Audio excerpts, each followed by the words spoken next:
ಸ್ವಾಗತ ಮಾಡಬೇಕು. ಯಾವ ರೀತಿ ಸೆಟ್ ಮಾಡಬೇಕು ಮಾಡಿಸಿ. ಈ ಸುದ್ದಿಗೋಷ್ಠಿಯಲ್ಲಿ ಭಾಗವಹಿಸಿರ್ತಕ್ಕಂಥ ಉಪಮುಖ್ಯಮಂತ್ರಿಗಳಾದಂಥ ಶ್ರೀ ಡಿ ಕೆ ಶಿವಕುಮಾರ್ ಅವರೇ,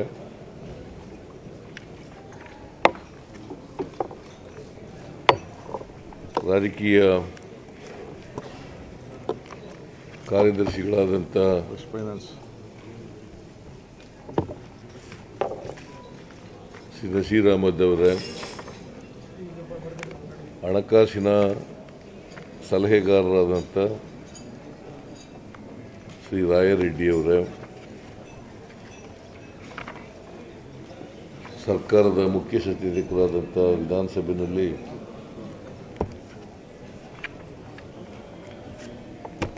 ಶ್ರೀ ಅಶೋಕ್ ಪಟ್ಟಣ ಅವರೇ, ಅಪರ ಮುಖ್ಯ ಕಾರ್ಯದರ್ಶಿಗಳಾದಂಥ ಅತೀಕ್ ಅವರೇ, ಇತರ ಎಲ್ಲ ಆರ್ಥಿಕ ಇಲಾಖೆಯ ಅಧಿಕಾರಿ ಸ್ನೇಹಿತರೆ, ಮಾಧ್ಯಮದ ಗೆಳೆಯರೇ, ಇವತ್ತು 2024-25ನೇ ವರ್ಷದ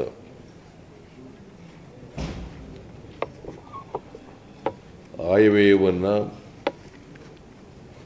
ವಿಧಾನಸಭೆಯಲ್ಲಿ ಮಂಡಿಸಿದ್ದೇನೆ.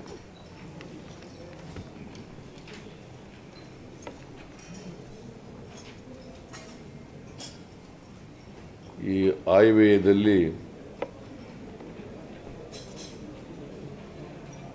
ರಾಜ್ಯದ ಬಡ ಜನರು, ಮಹಿಳೆಯರು, ರೈತರು, ಯುವಕರು, ಪರಿಶಿಷ್ಟ ಜಾತಿ ಪರಿಶಿಷ್ಟ ವರ್ಗದವರು, ಅಲ್ಪಸಂಖ್ಯಾತರು, ಇವರಿಗೆ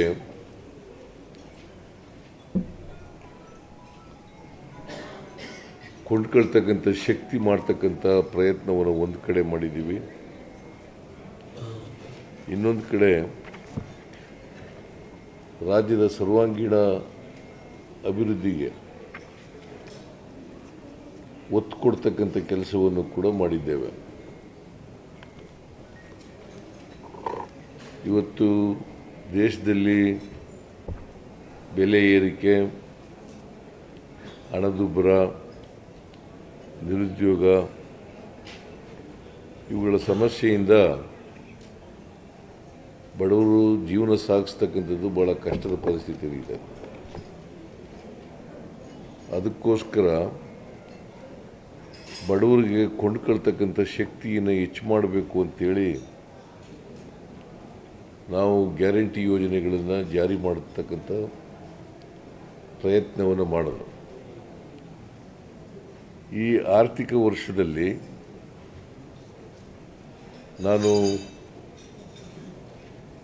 ನಾವು ಅಧಿಕಾರಕ್ಕೆ ಬಂದು ಇನ್ನೂ 9 ತಿಂಗಳಾಗಿಲ್ಲ. 20ನೇ ತಾರೀಕಿಗೆ 9 ತಿಂಗಳು ತುಂಬುತ್ತದೆ. ಇನ್ನು 9 ತಿಂಗಳು ತುಂಬೋದಕ್ಕಿಂತ ಮುಂಚಿತವಾಗಿ ನಾವು ಜನತೆಗೆ ಕೊಟ್ಟಿದ್ದಂಥ ಎಲ್ಲ ಭರವಸೆಗಳನ್ನು ಕೂಡ, ವಾಗ್ದಾನಗಳನ್ನು ಕೂಡ ಈಡೇರಿಸಿದ್ದೀವಿ. ಅದರ ಜೊತೆಗೆ ಕೃಷಿ ಕ್ಷೇತ್ರ, ನೀರಾವರಿ ಕ್ಷೇತ್ರ, PWD ಕ್ಷೇತ್ರ, ಗ್ರಾಮೀಣಾಭಿವೃದ್ಧಿ ಕ್ಷೇತ್ರ, ಇಂಧನ ಕ್ಷೇತ್ರ, ಬರಗಾಲ ಇವೆಲ್ಲವೂ ಕೂಡ ಸಮರ್ಥವಾಗಿ ನಿಭಾಯಿಸ್ತಕ್ಕಂಥದ್ದು ಅಷ್ಟೇ ಅಲ್ಲ, ಅವುಗಳ ಅಭಿವೃದ್ಧಿಗೆ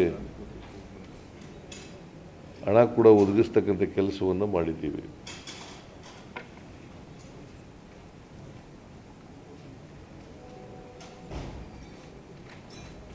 ಈಗ ನೀವೆಲ್ಲ ಬಜೆಟ್ ಮಂಡನೆ ಮಾಡಿದಾಗ ಬಜೆಟ್ ನೋಡಿದ್ದೀರಿ, ಮತ್ತು 2024-25ನೇ ವರ್ಷದ ಬಜೆಟ್ ಪುಸ್ತಕವನ್ನು ಕೂಡ ಓದಿದ್ದೀರಿ ಅಂತೇಳಿ ನಾನು ಭಾವಿಸ್ಕೊಂಡಿದ್ದೇನೆ.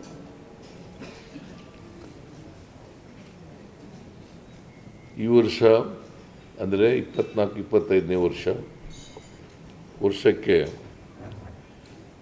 3,71,383 ರೂಪಾಯಿ ಗಾತ್ರದ ಬಜೆಟನ್ನು ಮಂಡಿಸಿದ್ದೀನಿ. 3,71,383 ಕೋಟಿ ರೂಪಾಯಿಗಳ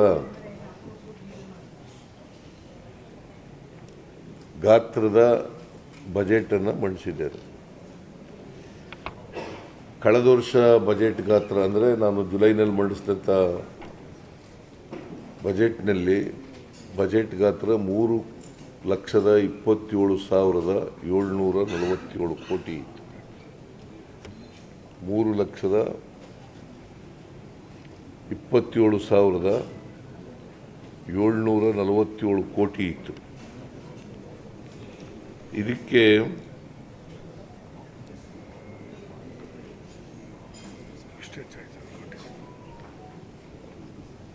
ಕಳೆದ ಬಜೆಟ್ಗಿಂತ ಮುಂದಿನ ವರ್ಷದ ಬಜೆಟ್ 46,636 ಕೋಟಿ ರೂಪಾಯಿ ಹೆಚ್ಚಾಗಿದೆ. 46,636 ಕೋಟಿ. ದಟ್ ಮೀನ್ಸ್ ಟು ಸೇ ಈ ಜುಲೈನಲ್ಲಿ ಮಂಡಿಸಿದಂಥ ಬಜೆಟ್ಗಿಂತ ಬಜೆಟ್ ಗಾತ್ರಕ್ಕಿಂತ ಬೆಳವಣಿಗೆಯಲ್ಲಿ ಗ್ರೋತ್ 13% ಬೆಳವಣಿಗೆ ಆಗಿದೆ.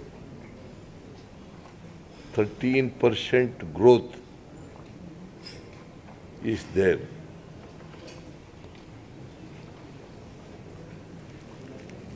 ಯಾಕಂದರೆ ಈ ಮಾತನ್ನು ಯಾಕೆ ನಾನು ಎಂಫಸಿಸ್ ಮಾಡಿ ಹೇಳ್ತಾ ಇದ್ದೀನಿ ಅಂತಂದರೆ, ಆರ್ಥಿಕವಾಗಿ ದಿವಾಳಿಯಾಗಿದೆ, ಗ್ಯಾರಂಟಿಗಳನ್ನು ಜಾರಿ ಕೊಟ್ಟದ್ರಿಂದ ಆರ್ಥಿಕವಾಗಿ ದಿವಾಳಿಯಾಗಿದೆ. ಮತ್ತು ಮಹಿಳೆಯರಿಗೆ, ಬಡವರಿಗೆ ಅವಮಾನ ಆಗೋ ರೀತಿಯಲ್ಲಿ ಬಿಟ್ಟಿ ಗ್ಯಾರಂಟಿಗಳು ಅಂತೆಲ್ಲ ಹೇಳಿದ್ದಾರೆ. ಬಿಟ್ಟಿ ಗ್ಯಾರಂಟಿಗಳು ಆರ್ಥಿಕವಾಗಿ ದಿವಾಳಿಯಾಗಿದೆ ಅಂತ. ಬಟ್ ನೀವೆಲ್ಲ ಬಜೆಟ್ ನೋಡಿದ್ದೀರಿ ಮತ್ತು ಅಂಕಿಅಂಶಗಳನ್ನು ಕೂಡ ನೋಡಿದ್ದೀರಿ. ನಾವು ಈ ವರ್ಷ 36,000 ಕೋಟಿ ರೂಪಾಯಿಗಳ ಗ್ಯಾರಂಟಿ ಯೋಜನೆಗಳಿಗೆ ಕೊಟ್ಟಿದ್ದರೂ ಕೂಡ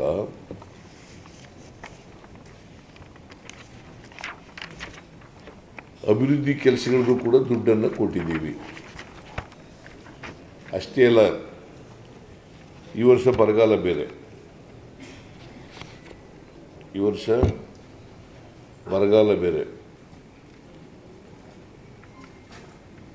240 ತಾಲೂಕುಗಳಲ್ಲಿ 223 ತಾಲೂಕುಗಳು ಬರಗಾಲ ಅಂತ ಘೋಷಣೆ ಮಾಡಿದ್ದೀವಿ. ಸುಮಾರು 35,000 ಕೋಟಿ ರೂಪಾಯಿ ಆಹಾರದ ಉತ್ಪಾದನೆಯಲ್ಲಿ ನಮಗೆ ನಷ್ಟ ಆಗಿದೆ. ರೈತರಿಗೆ 35,000 ಕೋಟಿ ರೂಪಾಯಿ. ಅದಕ್ಕೆ ನಾವು 18,171 ಕೋಟಿ ರೂಪಾಯಿ ನಾರ್ಮ್ಸ್ ಪ್ರಕಾರ, NDRF ನಾರ್ಮ್ಸ್ ಪ್ರಕಾರ 18,171 ಕೋಟಿ ರೂಪಾಯಿಗಳನ್ನು ಕೇಂದ್ರ ಸರ್ಕಾರದಿಂದ ಕೇಳಿದ್ದೀವಿ. ಯಾಕಂತಂದರೆ NDRF ಹಣ ನಿಗದಿ ಮಾಡೋದು ಫೈನಾನ್ಸ್ ಕಮಿಷನ್ಗಳು ಮತ್ತು ನಮ್ಮ ತೆರಿಗೆ ಹಣ, ಅದು ನಾವು ಕೊಟ್ಟಿರ್ತಕ್ಕಂಥ ಹಣ, ಅದು ಕರ್ನಾಟಕದಿಂದ ಸಂಗ್ರಹಿಸಿರ್ತಕ್ಕಂಥ ಹಣ, ಕೇಂದ್ರ ಸರ್ಕಾರದಿಂದ ಕೊಡ್ತಕ್ಕಂಥ ಹಣ ಅಲ್ಲ. ಅದು ಕೇಂದ್ರ ಸರ್ಕಾರದ ಹಣ ಅಲ್ಲ, ಕರ್ನಾಟಕದ್ದೇ ಹಣ. ಆದರೆ ಬರಗಾಲಕ್ಕೆ NDRF national disaster response fund ಅಂತ ಮಾಡಿರ್ತಾರೆ. ಆ ಹಣದಲ್ಲಿ ಕೊಡಿ ಅಂತೇಳಿ ನಾವು ಕೇಳಿದ್ದೀವಿ. 18,171 ಕೋಟಿ ಕೇಳಿದ್ದೀವಿ. ಇವತ್ತಿನವರೆಗೆ 5 ತಿಂಗಳಾಯ್ತಾ ಬಂತು, 1 ರೂಪಾಯಿನೂ ಬಿಡುಗಡೆ ಮಾಡಲಿಲ್ಲ. 1 ರೂಪಾಯಿನೂ ಬಿಡುಗಡೆ ಮಾಡಲಿಲ್ಲ. ಮೀಟಿಂಗು ಮಾಡಿ ಇವತ್ತಿನವರೆಗೆ ಮೀಟಿಂಗ್ ಕೂಡ ಮಾಡಲಿಲ್ಲ. ಒಂದು ಮೀಟಿಂಗ್ ಕೂಡ ಮಾಡಲಿಲ್ಲ.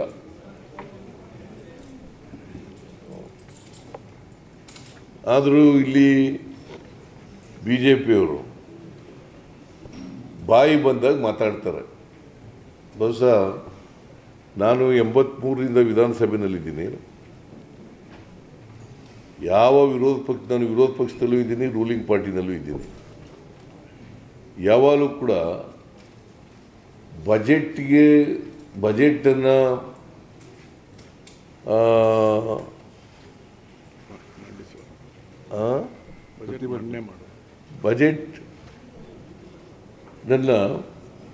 ಬಜೆಟ್ ಮಂಡಿಸುವಾಗ ವಾಕೌಟ್ ಮಾಡಿರ್ತಕ್ಕಂಥ ನಿದರ್ಶನ ಇಲ್ಲ.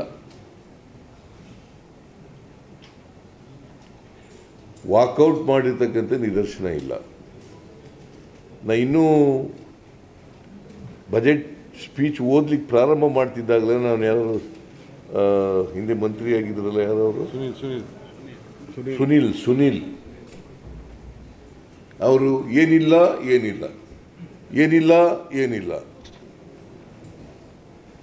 3,71,383 ಕೋಟಿ ಏನಿಲ್ಲ ಅಂದರೆ ಅವ್ರ ತಲೆಯಲ್ಲಿ ಏನೂ ಇಲ್ಲ ಅಂತ ಆಯ್ತು. ಅವ್ರ ತಲೆಯಲ್ಲಿ ಏನೂ ಇಲ್ಲ. ಅವ್ರಿಗೆ ಸಂಸದೀಯ ವ್ಯವಸ್ಥೆಯಲ್ಲಿ ನಂಬಿಕೆ ಇಲ್ಲ, ಪ್ರಜಾಪ್ರಭುತ್ವ ವ್ಯವಸ್ಥೆಯಲ್ಲಿ ನಂಬಿಕೆ ಇಲ್ಲ, ಸಂವಿಧಾನ ವ್ಯವಸ್ಥೆಯಲ್ಲಿ ನಂಬಿಕೆ ಇಲ್ಲ. ಅವ್ರ ತಲೆ ತುಂಬ ರಾಜಕೀಯ ಮಂಜು ಆಗ್ಬಿಟ್ಟದೆ, ರಾಜಕೀಯ ಮಂಜು ಆಗ್ಬಿಟ್ಟದೆ. ಅವ್ರಿಗೆ ಈ ಹೇಗಿದೆ ಅಂತಂದರೆ, ಈ ಕಾಮಾಲೆ ರೋಗದವ್ರಿಗೆ ಕಾಣೋದೆಲ್ಲ ಹಳದಿಯಾಗಿ ಕಾಣಿಸುತ್ತೆ.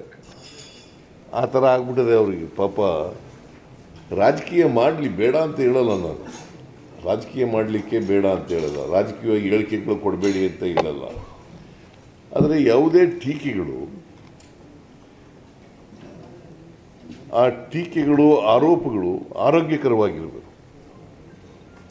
ಪ್ರಜಾಪ್ರಭುತ್ವ ವ್ಯವಸ್ಥೆಯಲ್ಲಿ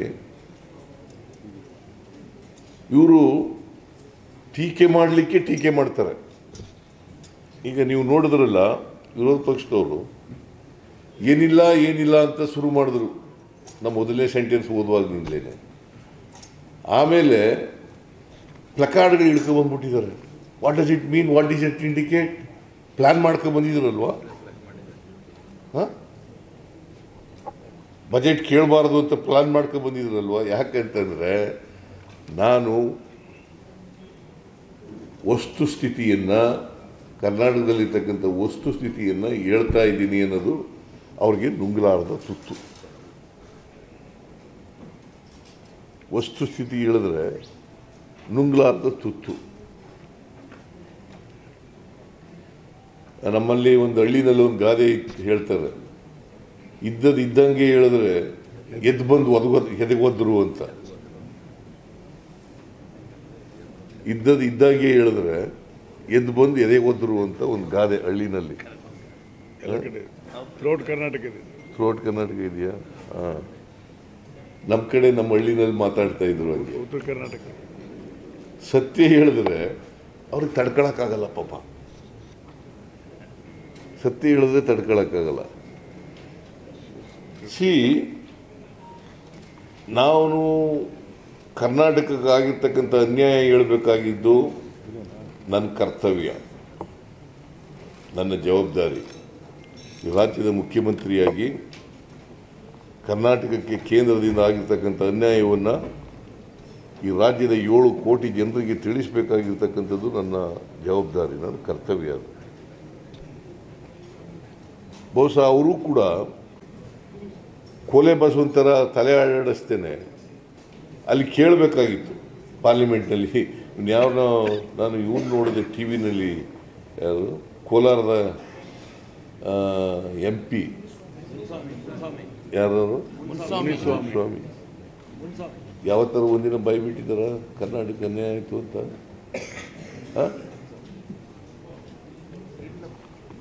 ಯಾವತ್ತಾರು ಹೋಗ್ಲಿ, ನೀವು ಇಷ್ಟು ಕೊಟ್ಟಿದ್ದೀರಿ ಅಂತಾರು ಹೇಳಿದಾರ? ಇಷ್ಟು ಕೊಡಬೇಕಾಗಿತ್ತು, ಇಷ್ಟು ಕೊಟ್ಟಿದ್ದೀರಿ ಅಂತ ಹೇಳಿದಾರ? 5 ವರ್ಷದಲ್ಲಿ ಒಂದಿನ ಪಾರ್ಲಿಮೆಂಟ್ನಲ್ಲಿ ಮಾತಾಡಿದಾರ?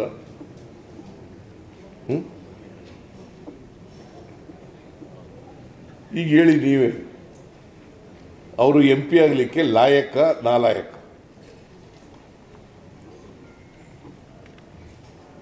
ಇವರು ಒಂದು ದಿನ ಬಾಯಿ ಬಿಡಲಿಲ್ಲ. ಒಂದು ರೀತಿ ಕೇಂದ್ರ ಸರ್ಕಾರದಿಂದ ನ್ಯಾಯಯುತವಾಗಿ ಬರಬೇಕಾದ್ರೆ ಕೇಳೋಕ್ಕೂ ಇವ್ರಿಗೆ ಆಗಲಿಲ್ಲ ಅಂತಂದರೆ what it indicates? Basavaraj Bommai ಹೇಳ್ತಾರೆ, ಮುಖ್ಯಮಂತ್ರಿ ಆಗಿದ್ದವರು, ಯಡಿಯೂರಪ್ಪ ಮುಖ್ಯಮಂತ್ರಿ ಆಗಿದ್ದವರು. ನಾನು ಅನೇಕ ಸಾರಿ ಅಸೆಂಬ್ಲಿನಲ್ಲಿ ಪ್ರಸ್ತಾಪ ಮಾಡಿದ್ದೆ, ನೋಡ್ರಿ 15ನೇ ಹಣಕಾಸಿನ ಆಯೋಗದವರು ವಿಶೇಷ ಅನುದಾನ ಅಂತೇಳಿ ಶಿಫಾರಸು ಮಾಡಿದ್ದಾರೆ, 5,495 ಕೋಟಿ ರೂಪಾಯಿ, ಅದನ್ನು ತಗೊಳ್ರಿ ಅಂತ ಯಡಿಯೂರಪ್ಪನವ್ರಿಗೆ ಹೇಳಿದೆ, ಬಸವರಾಜ್ಗೆ ಹೇಳಿದೆ, ಬಸವರಾಜ ಬೊಮ್ಮಾಯಿಗೆ. ಅದ್ರ ಜೊತೆಗೆ ಬೆಂಗಳೂರಿನ ಅಭಿವೃದ್ಧಿಗೆ 6,000 ಕೋಟಿ ರೂಪಾಯಿ ಕೊಟ್ಟಿದ್ದಾರೆ. ಇದು ಶಿಫಾರಸು ಮಾಡಿರೋದು, ಕೇಳಿ ಗ್ರ್ಯಾಂಟ್ಸ್ ತಗೊಳ್ಳಿ ಅನ್ನೋದಲ್ಲ, ಶಿಫಾರಸು ಮಾಡಿರೋದು. ಅದು ಹೇಳ್ಬಾರ್ದ? ಅದು ಹೇಳಿದ್ರೆ ಯಾಕೆ ಇವ್ರಿಗೆ ಕೋಪ? ನಾನು ಅದನ್ನೇ ಪ್ರಸ್ತಾಪ ಮಾಡಿರೋದು. 5,495 ಕೋಟಿ ರೂಪಾಯಿ ಪ್ಲಸ್ 6,000 ಕೋಟಿ ರೂಪಾಯಿ, 11,495 ಕೋಟಿ 15th ಫೈನಾನ್ಸ್ ಕಮಿಷನ್ನು ಶಿಫಾರಸು ಮಾಡಿದೆ, ತಗೊಳ್ರಿ, ಒತ್ತಾಯ ಮಾಡ್ರಿ. ನಿರ್ಮಲಾ ಸೀತಾರಾಮನ್ ಕಚೇರಿ ಮುಂದೆ ಕೂತ್ಕೊಳ್ರಿ ಹೋಗಿ, ನರೇಂದ್ರ ಮೋದಿಯವ್ರ ಹತ್ರ ಕೂತ್ಕೊಳ್ರಿ ಹೋಗಿ. ಅದು ಹೇಳೋಕ್ಕೆ ಅದು ಹೇಳ್ಬಾರ್ದ? ಕನ್ನಡಿಗರಿಗೆ ಅನ್ಯಾಯ ಆದರೂ ಸುಮ್ಮನೆ ಕೂತಿರ್ಬೇಕಾ? Is number 1. ನಂಬರ್ 2, ಅಪ್ಪರ್ ಭದ್ರಾಕ್ಕೆ ನಾನು ಹೇಳಿದ್ನ, ಇವರೇ ಕೇಂದ್ರದ ಬಜೆಟ್ನಲ್ಲಿ 23-24ರಲ್ಲಿ 5,300 ಕೋಟಿ ಕೊಡ್ತೀವಿ ಅಂತ ಹೇಳಿದವರು ಇವರೇ. 5,300 ಕೋಟಿ ಅಲ್ಲ ಅನೌನ್ಸ್ ಮಾಡಿದ ತಕ್ಷಣ ಇಲ್ಲಿ ಬಸವರಾಜ ಬೊಮ್ಮಾಯಿ ಅವರು ಅವ್ರ ಬಜೆಟ್ನಲ್ಲಿ 5,300 ಕೋಟಿ ಕೊಡ್ತೀವಿ ಅಂತ ಹೇಳ್ಬಿಟ್ಟಿದ್ದಾರೆ. ಅದಕ್ಕೋಸ್ಕರ ನರೇಂದ್ರ ಮೋದಿ ಅವರಿಗೆ ದೀರ್ಘದಾಂಡ ನಮಸ್ಕಾರ ಅಂತ ಹೇಳಿದವರು ಇವರೇ. ನ್ಯಾಷನಲ್ ಪ್ರಾಜೆಕ್ಟ್ ಮಾಡಬೇಕು, ಮಾಡ್ತಾರೆ ಅಂತ ಹೇಳಿದವರು ಇವರೇ. ಇದನ್ನ ಹೇಳಿದ್ರೆ ಯಾಕೆ ಕೋಪ? ಯಾಕೆ ನಿಮಗೆ? ನೀವು ಹೇಳಿದ್ದೀರಪ್ಪ, ಇವತ್ತವರೆಗೂ ಒಂದು ಪೈಸನೂ ಕೊಟ್ಟಿಲ್ಲ.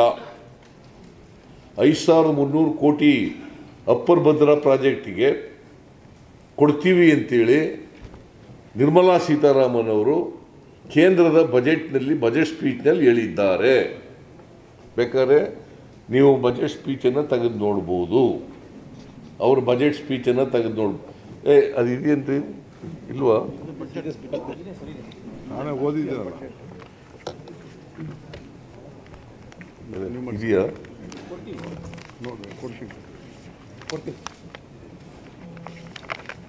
ಈ ಬಸವರಾಜ ಬೊಮ್ಮಾಯಿ ಅವರ ಬಜೆಟ್ ಸ್ಪೀಚ್ ನೋಡಿ. ನಾನು ಹೇಳೋ ಸುಳ್ಳ?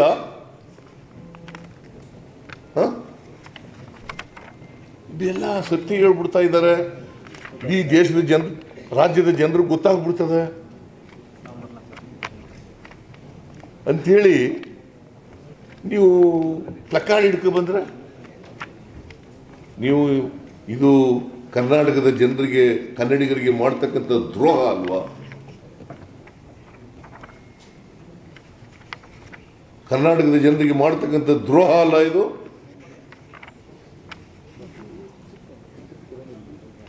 ಈ ಥರ ಹೇಳಿದ್ದಾರೆ ನೋಡಿ ಸರ್. ನೋಡಿ, ನಿಮಗೆ upper Bhadra project In the union budget of 22-23, para 39 of Union Finance Minister Nirmala Sitharaman in her budget speech as announced as, in the Page, It is her- page it is her 39. word. ಓದಿ. ಇದು ನೋಡಿ, in the drought prone central region of Karnataka, central assistance of 5,300 crore will be given to Upper Bhadra project to provide sustainable micro irrigation and filling up surface tanks for drinking water. This is the budget speech of Srimati Nirmala Sitharaman. ಇದನ್ನ ಬೊಮ್ಮಾಯಿ ಸೇರಿಸಿದ್ರು. ಆಮೇಲೆ ಬೊಮ್ಮಾಯಿ ಸ್ಪೀಚಲ್ಲಿ ಇದು para number, page number. ಇದು ಬೇಕಾದ್ರೆ ನೋಡಿ, ಇದನ್ನ para number 39, page number 10.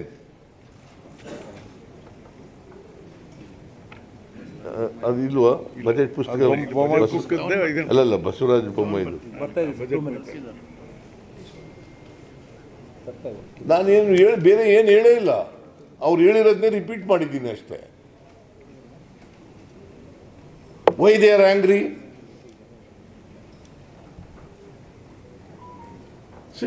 ನಿಮ್ಮ ಬಾಯಿನಲ್ಲೇ ಹೇಳಿರೋದು,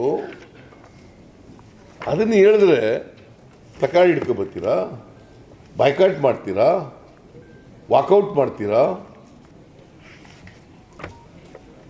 it is not against the democracy? Is it not against the parliamentary system of governance?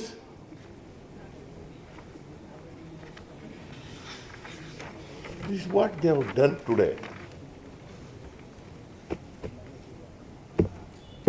36,000 ಕೋಟಿ ಕೊಟ್ಟಿರೋದು ಇಲ್ಲ ಅಂತ ಪ್ರೂವ್ ಮಾಡಲಿ ನೋಡೋಣ. ನಾನು ಗ್ಯಾರಂಟಿಗಳಿಗೆ 36,000 ಕೋಟಿ ಈ ವರ್ಷ ಕೊಟ್ಟಿಲ್ಲ, ಪ್ರೂವ್ ಮಾಡಲಿ ನೋಡೋಣ. ಅಭಿವೃದ್ಧಿ ಕೆಲಸಗಳಿಗೆ ದುಡ್ಡು ಕೊಟ್ಟಿಲ್ಲ ಅಂತ ಪ್ರೂವ್ ಮಾಡಲಿ.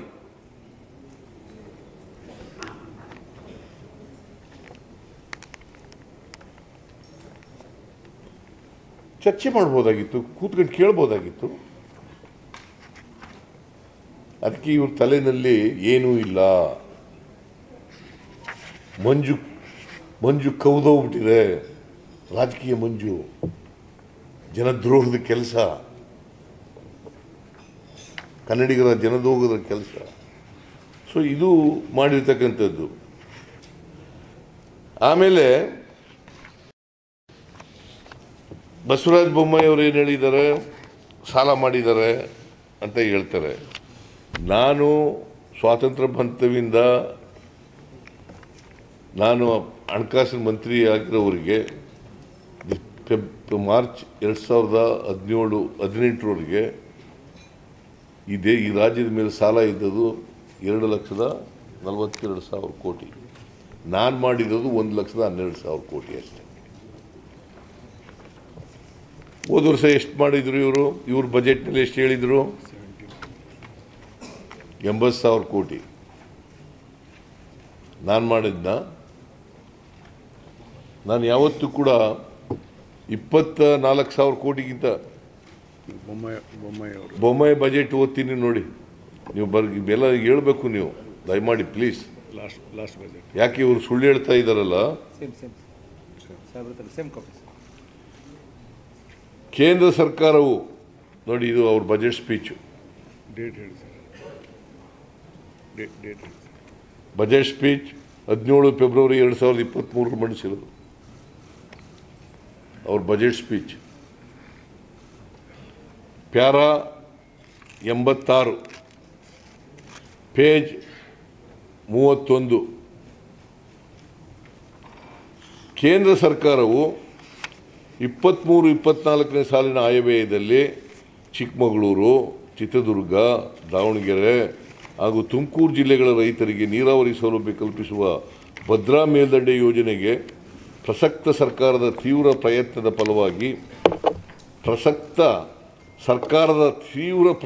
ಫಲವಾಗಿ ರಾಷ್ಟ್ರೀಯ ಯೋಜನೆ ಮಾನ್ಯತೆ ದೊರೆಯುವ ಹಿನ್ನೆಲೆಯಲ್ಲಿ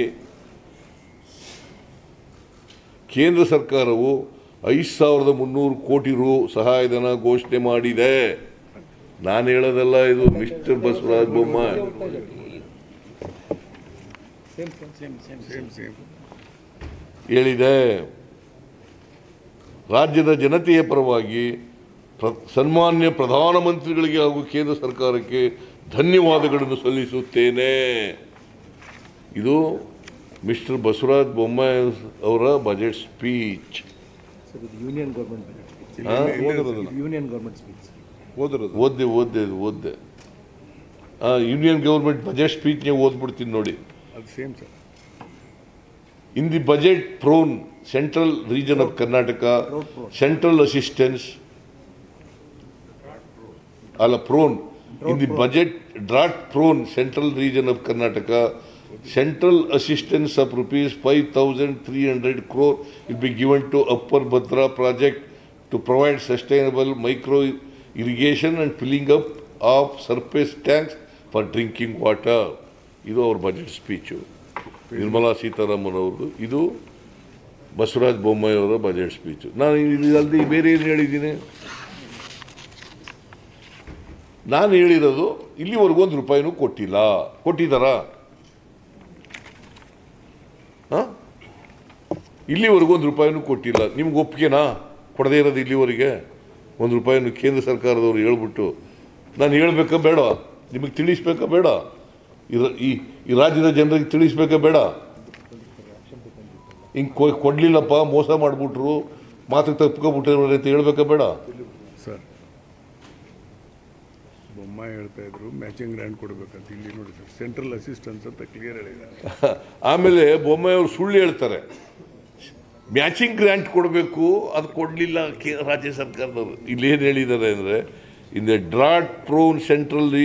drought-prone central region of Karnataka, central assistance 5,300 crores. 5,300 crores. ಇದು ನಮ್ಮ ಇದು ಕೊಡಿ ಅಂತ ಹೇಳಿದಾರ, ಶೇರ್ ಕೊಡಿ ಅಂತ ಹೇಳಿದಾರ. ಇವತ್ತಿನವರಿಗೆ ₹1 ಬಿಡುಗಡೆ ಮಾಡಿಲ್ಲ.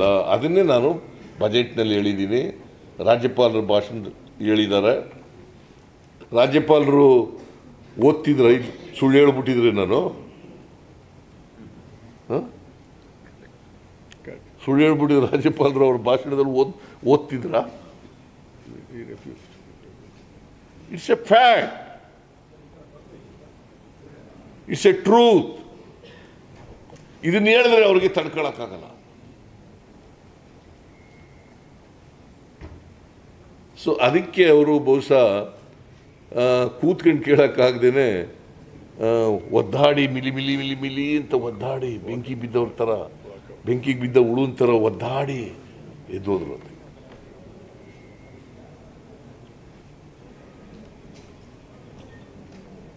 ಸೊ ಅದರಿಂದ ಆಮೇಲೆ ಅದಕ್ಕಿಂತ ಮುಖ್ಯವಾಗಿ ಭಾಳ ಬಸವರಾಜ ಬೊಮ್ಮಾಯಿ, ನಾನು ಎಕ್ಸೆಪ್ಟ್ ಫಿಸ್ಕಲ್ ಡಿಫಿಸಿಟ್ ಜಾಸ್ತಿ ಆಗಿದೆ ನಿಜ, 27,000 ಕೋಟಿ ಫಿಸ್ಕಲ್ ಡಿಫಿಸಿಟ್ ಜಾಸ್ತಿ ಆಗಿದೆ. ಅದು ಕೂಡ 1% ಒಳಗಡೆ ಇದೆ ಒಟ್ಟು GDP. Revenue deficit revenue deficit ಇಲ್ಲಿದೆ.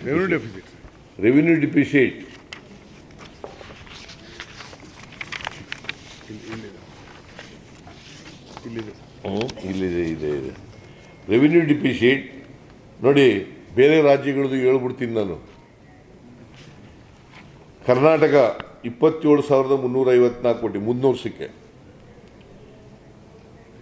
ಪರ್ಸೆಂಟೇಜ್ ವೈಸ್ ಲೆಕ್ಕ ಹಾಕಿದಾಗ GDPಗೆ